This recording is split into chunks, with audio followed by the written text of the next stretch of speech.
So what we have done at this point is we've just analyzed our gene list, right?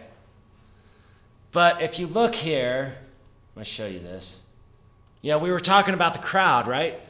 How do I take my data and get some of that crowd data? I showed you that meta-analysis at the very beginning, right? The true power of this is we only have one study. And remember, that one study had one faulty sample, right? And it was only 4 versus 3. How can we leverage this database to give us more power? And that's exactly what we're going to do right now. So here's what I want you to do. So we have this AACR. This should say this in your window right here. AACR 2017. If it doesn't, go back to your My Data and find that and click on that. Once this is in your window, what we want to do is we want to look at curated studies. So what I'm doing now is I'm putting my gene list in and I'm comparing my gene list to it's actually millions and millions of other gene lists in those 21,000 different studies. What is mine? We're using correlation, thank you, Carl Pearson, to determine what does my thing look most like. And I've got a bunch of different things on here. I've been downloading some data sets and stuff. But if you look on yours, if you're at curated studies, does the first one that comes up for you that isn't my stuff, is it 2 major subtypes of diffuse large B-cell lymphoma? All right, click on that. Right? 120, I have to my gene list, I have 129 that are common to this gene list. Not only that, but it's positively correlated, and the odds of that happening are 1 times 10 to the negative 64th. Click on the full study details. Click on this, and it's going to kick you to another window. Look at the study details. What is this?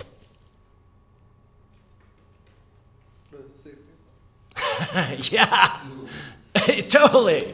Right? We didn't have to do this, right? It's already in the database. But we kind of did because our gene list is better. They actually, if you look back, so go to your other window. If you look back here, so if I click on this, here's the genes in my gene list. Here's their gene list, 573. There's 129 in common. And the reason why the statistics are so strong is because they're all doing the same thing. If it goes up in their gene list, it's going up in ours. If it's going down in theirs. It's the same gene list. We just calculated, we threw that other sample out. We can use this, so, okay, I'm gonna keep this gene list. So this is what's nice, is now I can say, okay, this is basically something, they're looking at the same thing I am, I'm interested in this study, I wanna include this for my meta-analysis. This is how easy this is. Click on this plus. So that'd be, it looks like removed from this meta-analysis, it's like an oil can going upside down, filter or funnel. Once you click it, it should have that negative bar. I have now got that gene list. I own that gene list. I can now basically analyze it any way I want. Okay? So here's what we're going to do is now I'm going to get some other studies. But I don't want to go through 18,000 different studies or 19,000. So here's what I'm going to do is I'm going to filter it. So go to your top of your list. Go to organisms. I only want to look at humans. And then we can go next door to data types. I did an RNA, expression. I just want to look at RNA expression, so I'll click that box. Now go to keyword here. Let's type lymphoma. Don't select the phenotype. Just type lymphoma and then a space and then activated. Okay. And we can hit apply filter. Now we have 21 studies. What's really cool about this filter, I could go to this advanced and I could say, I only want to look at studies that were done in a particular, say, blood, or done with tissue, or cell cycle, right? Gives us a way to filter this data set. So let's go down here and let's start collecting our meta-analysis. So if we go down here, basically what I want you to do is take one study from each of these. right? If I go down to this next one, diffuse large B cell activated versus germinal, same thing we looked at. Click the plus. I'm adding that to my meta-analysis now. And you just keep going down. It's usually the first one. Just take the first one of each study because it's looking at the exact same thing. Oop, dang. Keep going.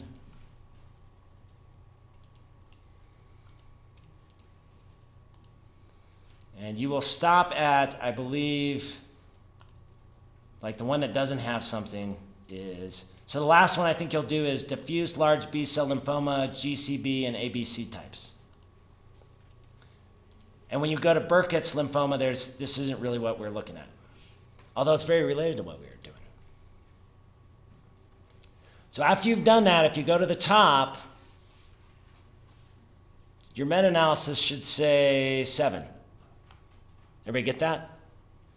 Cool. Click on your meta-analysis. Your first page, these are all the gene lists that we are comparing with each other. Again, all of these phenotypes are the same. Right? They're all activated versus germinal. We weren't the first one to reinvent this wheel.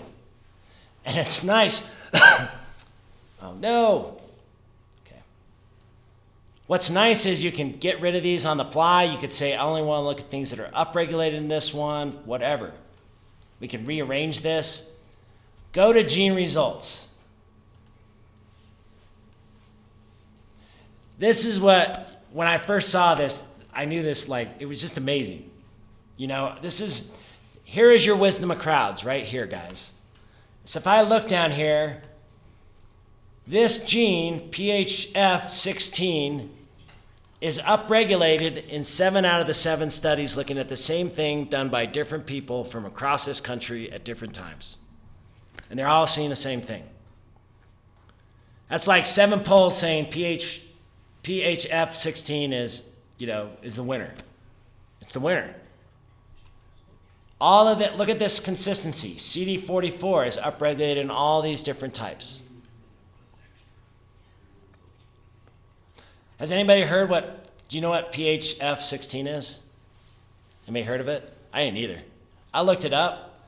It's a histone acetylase. And it's not known to be associated with any type of cancer, right? We just found something brand new. Why would I look at STAT3 when I can look at this one? Right? We can go down here and see all this stuff. I can take this list, and that's what I've done. Oh, there's Lick again, right? The knockout. I have taken this list. You can download this list, and now I have probably, and I could say I only want to look at things that are, differentially expressed in, like, say 4 out of the 7 or 6 out of the 7, whatever I want. But I'm going to say this list here is way better than the original list we put in,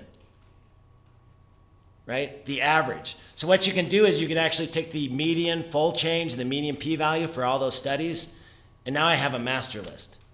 Probably the best activated B-cell lymphoma list in existence. I'm going to say that.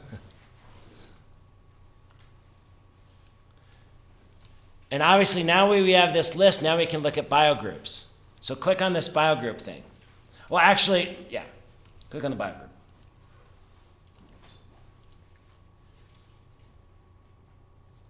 Now what we're doing, we're finding overrepresented biological units in our data. Again, extracellular matrix is going down in all these different studies, right? Now we're not looking at one gene at a time. Now we're looking at, is this biological process overrepresented in all of these different studies, right?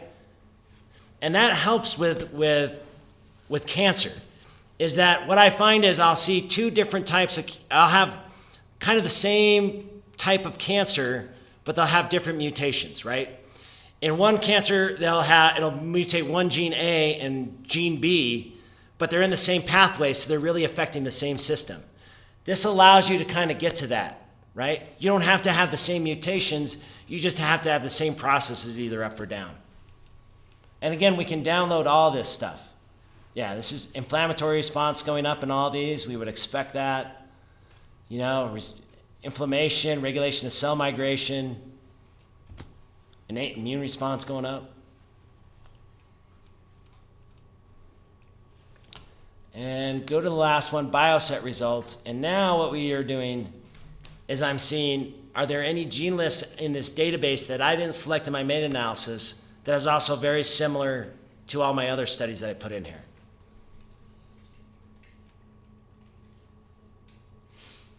Come on. Takes a while.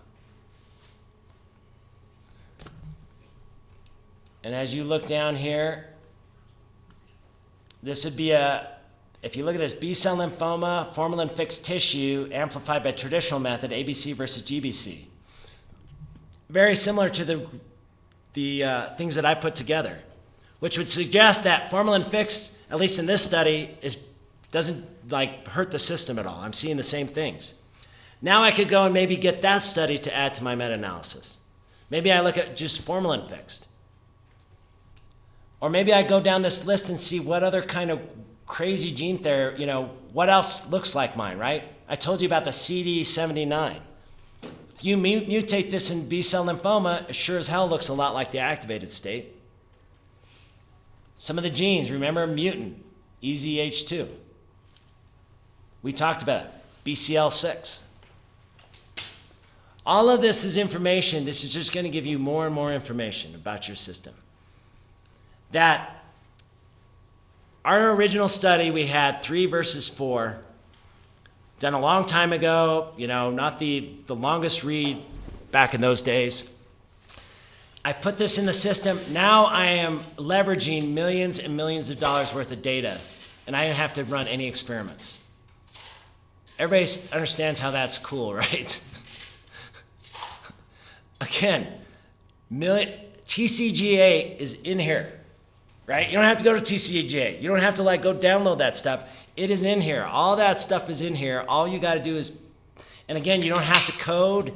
You don't have to write programs. You just point and click.